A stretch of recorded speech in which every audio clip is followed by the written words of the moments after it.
ध्रुव कमल official channel को subscribe करें।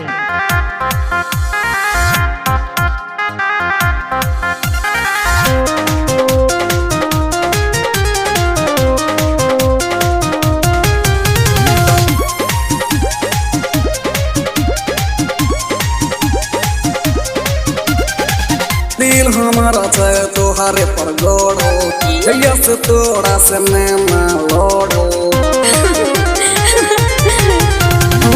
दिल हमारा चाहे तोहारे पर गोड़ो जैया से तोड़ा से नैना लोड़ो। गोरे गोरे गाल पे हमर लटकल छै पारान एगो चुम्मा तू दे दे जान तोरा भला करे भगवान। एगो चुम्मा तू दे दे जान तोरा भला करे भगवान। तोरे भला करो भगवान। ध्रुव कमल ऑफिशियल चैनल को सब्सक्राइब करें।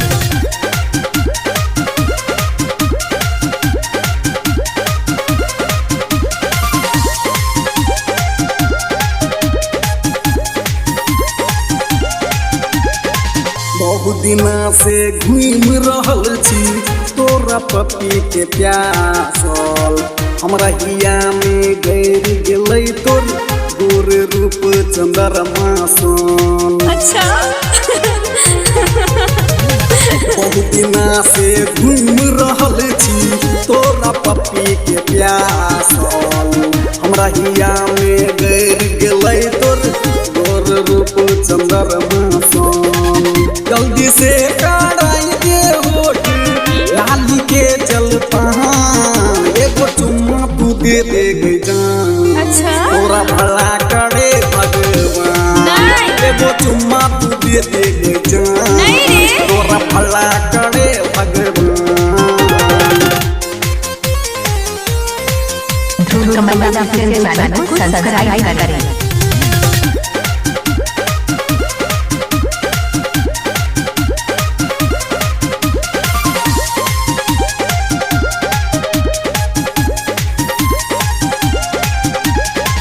चिकन तो हर गाल पे जानी जैया से मोर नजर पड़ल नींद में आवे छै रतिया में चुम्मा के छै नशा चढ़ल। सही चिकन तो हर गाल पे जानी जब से हमर नजर पड़ल नींद में आवे छै रतिया में चुम्मा के छै नशा चढ़ल।